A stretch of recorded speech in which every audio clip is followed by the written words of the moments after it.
Aku memaksa adikku untuk menggantikanku menikah dengan pria jelek.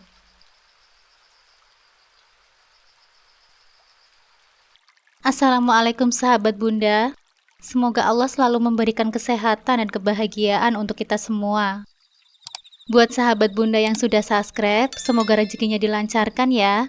Amin ya robbal alamin.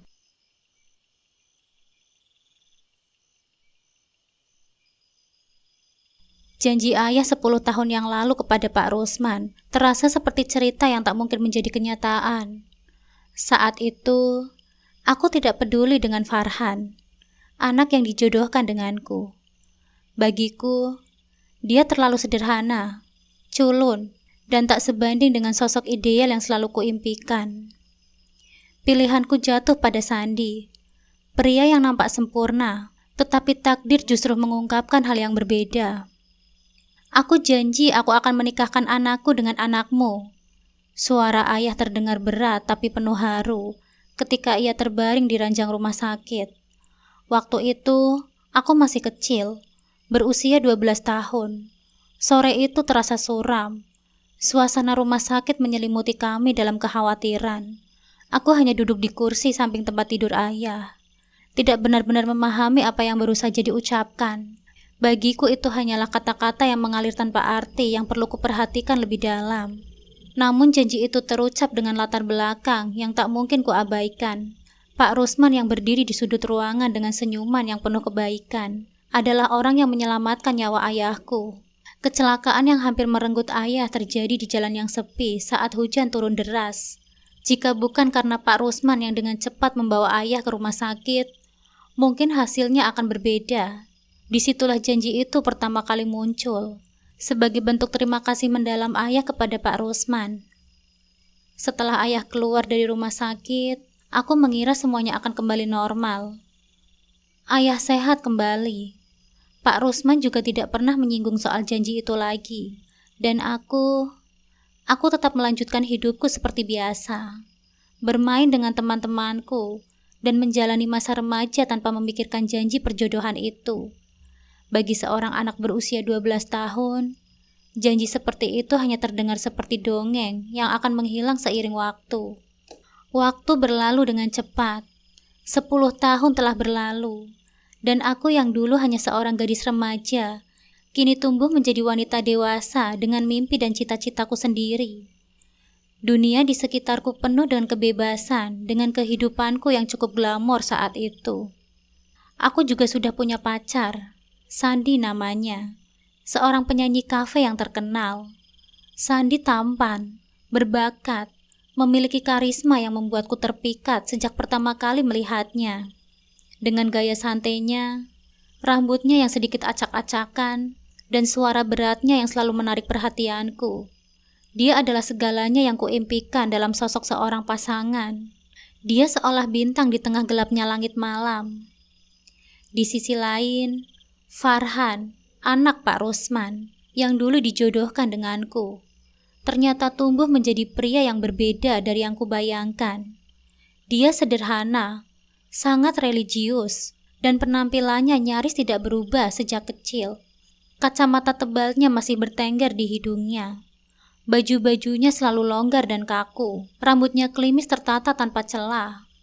Dia orang yang baik, aku tahu itu. Tapi aku tidak bisa memungkiri bahwa penampilan dan gaya hidupnya yang terlalu jadul membuatku semakin menjauh dari ide tentang pernikahan dengannya. Ayah, aku nggak bisa menikah dengan Farhan, ucapku suatu malam. Ayah yang mulai serius membicarakan rencana pernikahan. Aku ingat bagaimana perasaan berat di dadaku memuncak, membuatku gelisah. Ayah duduk di kursi ruang tamu. Wajahnya nampak tua dan penuh kelelahan, pandangannya tenang. Tapi aku tahu betapa seriusnya topik ini baginya. Dia menatapku dalam-dalam, seolah ingin mencari alasan di balik penolakanku. Kenapa? Farhan anak yang baik. Dia bertanggung jawab, jujur, dan sudah mapan, kata ayah, mencoba meyakinkanku. Aku menghela nafas panjang. Tapi ayah, dia bukan tipeku. Lihatlah Farhan, dia terlalu culun. Aku nggak bisa membayangkan hidup bersamanya. Lagi pula, aku juga sudah punya pacar ya. Namanya Sandi. Dia penyanyi di kafe terkenal. Gaya hidupnya cocok denganku. Kami saling mencintai ya. Hatiku memang sudah tertutup untuk Farhan. Aku ingin hidup dengan seseorang yang sesuai dengan impianku. Dan Farhan bukanlah pria itu. Ayah masih terdiam, tapi aku bisa merasakan kecewa di sorot matanya. Dia menatapku dengan pandangan yang membuatku merasa bersalah. Meskipun aku tahu keputusanku sudah bulat. Setelah malam yang penuh perdebatan itu, pikiranku terus berputar. Aku berusaha mencari cara agar bisa lolos dari pernikahan dengan Farhan. Pria yang begitu terlalu sederhana dan culun. Tapi tiap kali melihat wajahnya yang culun, aku merasa semakin yakin bahwa hidup bersamanya akan sangat membosankan. Aku tak ingin terperangkap dalam kehidupan yang monoton. Aku mengusulkan kepada ayah agar Arum adikku bisa menggantikanku. Lagi pula Arum dan Farhan lebih cocok. Mereka sama-sama pendiam, sederhana, dan patuh kepada orang tua. Namun usulanku langsung ditolak. Pak Rusman sudah tahu kalau kamu yang akan menikah dengan Farhan, ujar ayah dengan tegas. Dengan tatapan yang seakan-akan menyudutkanku. Ini bukan perjodohan yang bisa dipindah-pindahkan begitu saja. Aku merasakan desakan yang semakin kuat di dadaku. Ayah tetap ingin aku menikah dengan Farhan, dan aku tidak bisa menerima kenyataan itu. Lalu, sebuah ide berbahaya muncul dalam pikiranku. Sesuatu yang kuharapkan bisa memutus ikatan perjodohan itu selamanya. Ayah, sebenarnya aku sudah hamil dengan Sandi ya, ucapku tanpa berpikir panjang. Kalimat itu keluar begitu saja dari mulutku. Ayah tertegun, mata beliau membelalak, wajahnya berubah merah padam. Amarahnya memuncak dalam sekejap, dan sebelum aku bisa bersiap, sebuah tamparan keras mendarat di pipiku. Tubuhku terhuyung. Rasa panas menjalar di wajahku yang seakan terbakar oleh kemarahan ayah. Kamu menghancurkan segalanya. Apa kamu tahu betapa pentingnya janji ini bagi ayah? Kamu telah mempermalukan keluarga ini, teriak ayah dengan nada yang penuh kekecewaan. Suaranya menggema di seluruh ruangan.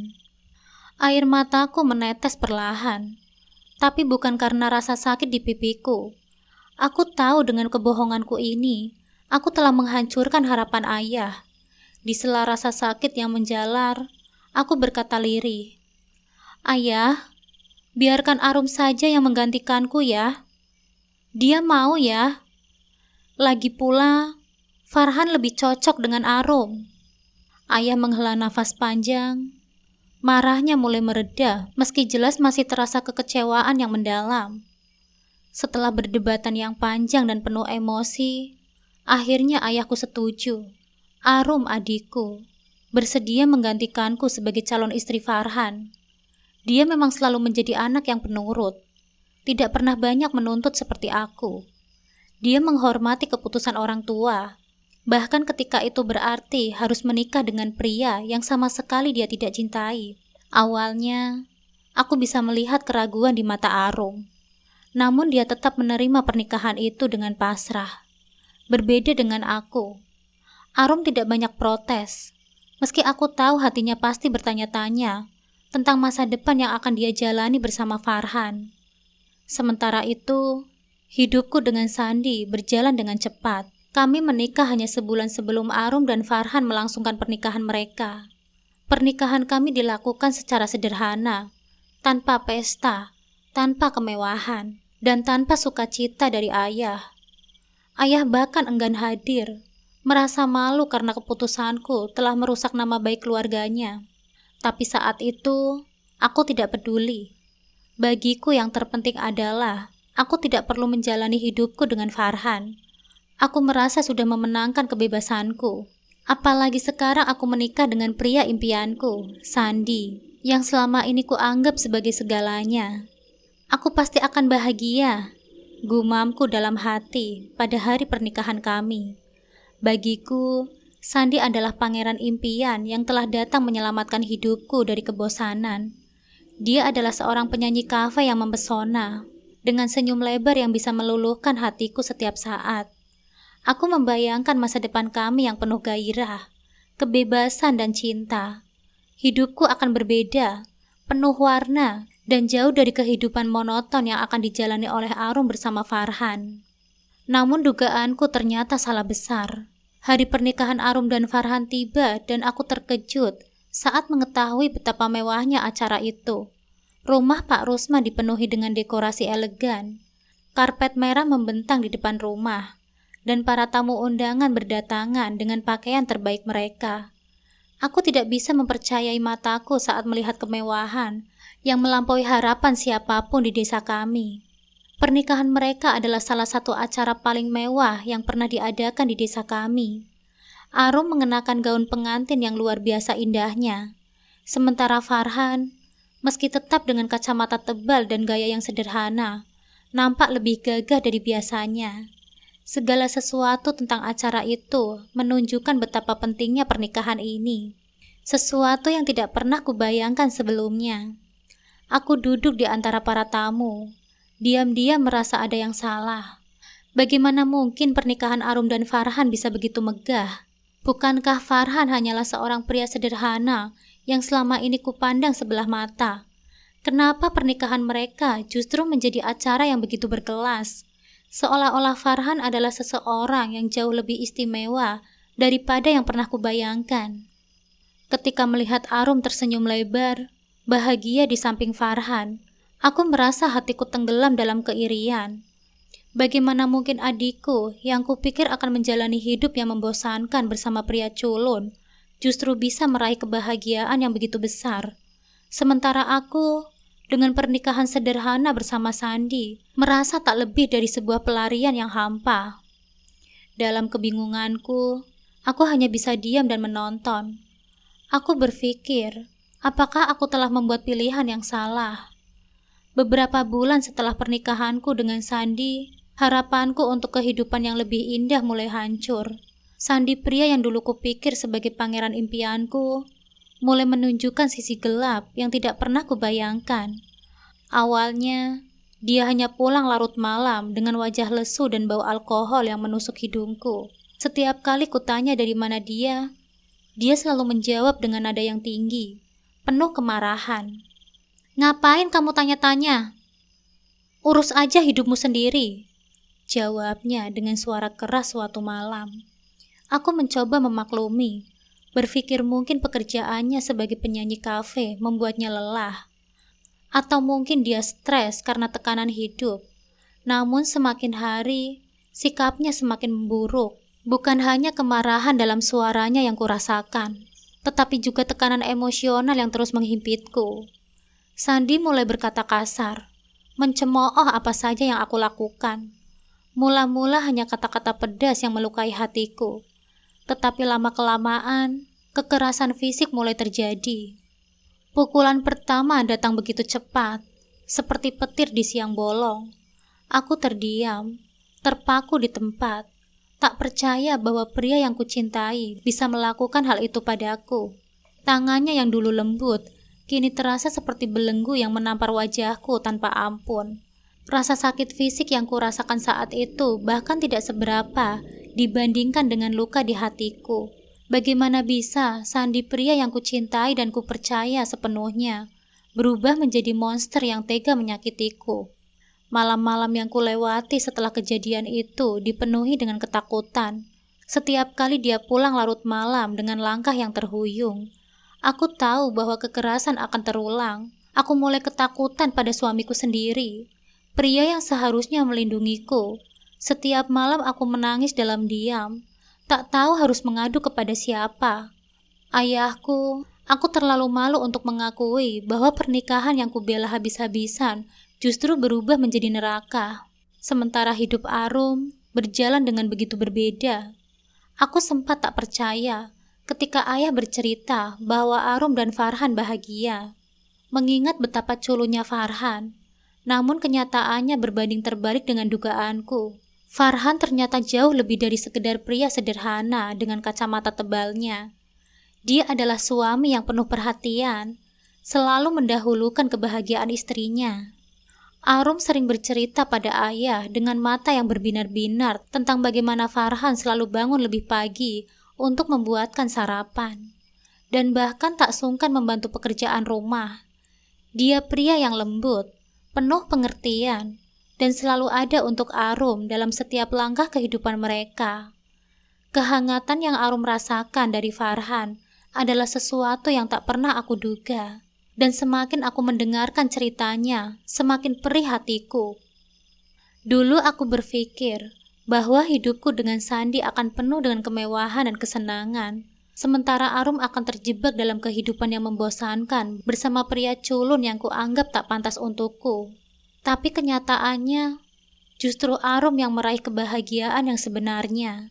Setiap kali aku melihat Arum dan Farhan, aku merasa iri. Tapi bukan pada Arum. Aku iri pada kehidupan yang dia miliki. Kehidupan yang seharusnya bisa menjadi milikku, jika saja aku tidak menolak pernikahan itu. Arum dan Farhan bahkan sudah memiliki rumah sendiri, sebuah rumah besar yang megah di kota. Mereka tidak hanya hidup sederhana seperti yang pernah kubayangkan. Farhan ternyata adalah pewaris tunggal dari bisnis besar keluarganya.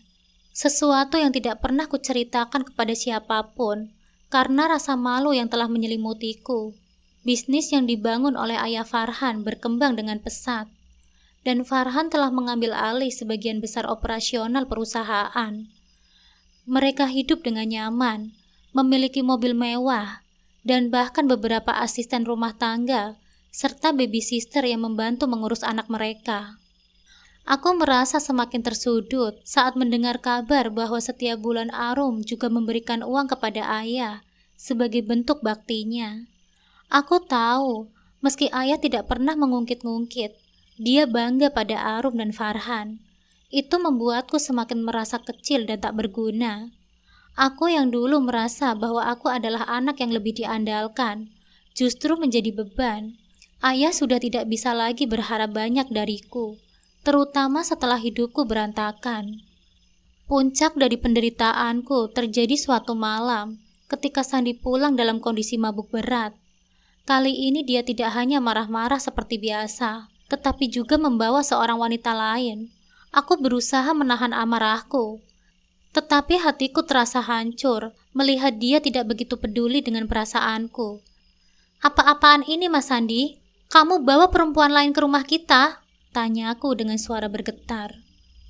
"Apa masalahnya? Rumah ini rumahku.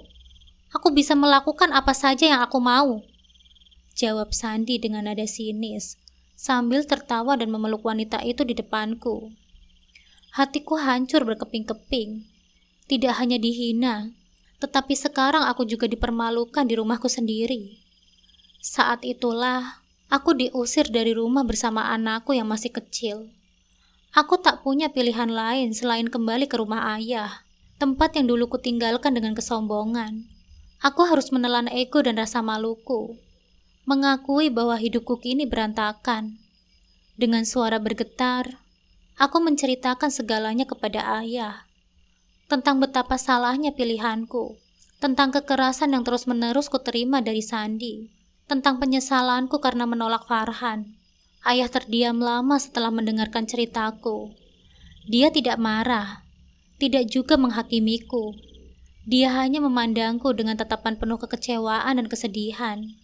"Ayah selalu berharap kamu bahagia, tapi kadang kebahagiaan bukan berasal dari apa yang kita lihat di luar," katanya. Air mataku mengalir semakin deras. Aku merasa begitu bodoh telah memilih ilusi daripada kenyataan yang lebih baik. Kini aku hidup dengan ayah, tanpa suami, tanpa kebahagiaan, dan tanpa harga diri. Di rumah ayah, aku mulai melihat dengan jelas apa yang selama ini kulewatkan. Arum yang kukira akan hidup dalam kesederhanaan bersama Farhan, ternyata sudah hidup dalam kemewahan yang tak pernah kubayangkan. Arum juga sering datang ke rumah ayah, membawa keceriaan dan kebahagiaan. Dia selalu berbagi cerita tentang anaknya, rumah barunya, dan kehidupan mereka semakin baik. Arum tak pernah sombong. Dia bahkan selalu mengajak bicara kepadaku, menanyakan keadaanku dan anakku. "Ini untuk kakak ya," kata Arum suatu hari, sambil menyodorkan amplop tebal berisi uang. Aku menangis dan tak mengira ternyata Arum masih peduli padaku. Aku hanya bisa duduk terdiam di sudut ruangan, menahan rasa pahit di tenggorokanku. Air mata perlahan menggenang di sudut mataku, tapi aku tak ingin siapapun melihatnya. Aku malu, merasa begitu rendah di hadapan adikku yang dulu selalu kuanggap tak secerdas dan sehebat diriku. Kini Arum selalu penurut, tak pernah protes, justru hidup bahagia dan penuh berkecukupan. Sebaliknya, aku harus berjuang untuk sekedar bertahan. Setelah diusir oleh Sandi, aku tinggal di rumah ayah bersama anakku yang masih kecil. Setiap malam, tangis anakku yang kelaparan menggema di kamar kecil tempat tidur kami. Aku tak punya pekerjaan, tak punya uang, dan tak punya suami yang bisa kuandalkan. Hidupku berantakan. Hidup di bawah atap yang sama dengan ayah menjadi saksi betapa jauhnya perbedaan nasib antara aku dan Arum. Arum juga sering membawa bingkisan makanan atau mainan untuk anakku. Sejak menikah dan melahirkan anak pertamaku dengan Sandi, memang Sandi tidak pernah sedikit pun memberikan kebahagiaan untuk anaknya. Dan kini setelah aku tinggal di rumah ayahku, aku harus berjuang keras untuk membesarkan anakku sendiri. Aku terpaksa meminta bantuan ayah untuk memenuhi kebutuhan kami sehari-hari. Meski aku tahu ayah tak pernah mengeluh, namun aku merasa malu menjadi beban untuk ayah. Tidak seperti Arum yang justru selalu membahagiakan ayahku. Suatu hari, ketika Arum mengunjungi ayah, aku memberanikan diri untuk berbicara dengannya. Aku duduk di ruang tamu, menatap adikku yang nampak begitu bahagia dan bersinar. "Arum, maafkan kakak. Kakak sudah banyak salah denganmu." Suaraku bergetar. Arum tersenyum lembut dan menggenggam tanganku. "Kak, tidak ada yang tahu bagaimana masa depan. Mungkin dulu kakak merasa keputusan itu yang terbaik untuk kakak. Tapi sekarang, kakak masih punya kesempatan untuk memperbaiki semuanya." Aku menunduk. Air mata mulai jatuh tanpa bisa kutahan lagi. Penyesalan itu begitu mendalam. Terutama setiap kali melihat Arum yang hidup dalam kebahagiaan yang dulu kukira tak mungkin didapatkan. Farhan yang dulu kuabaikan, kini menjadi sosok yang penuh kasih sayang, perhatian dan sukses. Sementara Sandi, pria yang dulu kupuja, kini hanya tinggal kenangan pahit dari kehidupan yang gagal. Akhirnya dengan restu dari ayah, aku pun mengajukan cerai ke Sandi.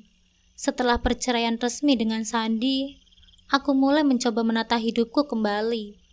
Meski berat, aku harus menerima bahwa semua ini adalah akibat dari keputusanku sendiri. Setiap hari aku merenung, memikirkan betapa salahnya pilihanku dulu. Tapi aku juga tahu, tidak ada gunanya terus meratapi nasib. Aku harus bangkit, bukan hanya untuk diriku sendiri, tetapi juga untuk anakku. Dengan bantuan ayah dan Arum, perlahan-lahan aku mulai membangun hidup baruku. Aku mulai mencari pekerjaan kecil-kecilan dan menabung sedikit demi sedikit. Walaupun hidupku tidak seindah kehidupan Arum, setidaknya aku masih punya kesempatan untuk memperbaiki kesalahan-kesalahan masa lalu. Kisah hidupku ini adalah cermin yang memperlihatkan betapa pentingnya memahami arti kebahagiaan sejati. Bukan soal penampilan atau status, tetapi soal ketulusan hati dan cinta yang tulus. Aku pernah memiliki segalanya, tapi kemudian kehilangan semuanya karena salah memilih. Sementara itu, Arum yang dulu kuanggap mengambil jalan yang kurang menarik, kini hidup bahagia dengan Farhan. Mereka adalah bukti nyata bahwa kebahagiaan tidak selalu datang dari apa yang kita lihat di luar, tetapi dari dalam, dari kasih sayang dan kesetiaan. Penyesalanku mungkin tak akan pernah hilang, tapi kini aku belajar untuk menerima dan berusaha menjadi pribadi yang lebih baik. Hidup memang penuh dengan pilihan, dan terkadang kita harus jatuh dulu sebelum benar-benar mengerti apa yang sebenarnya penting dalam hidup kita.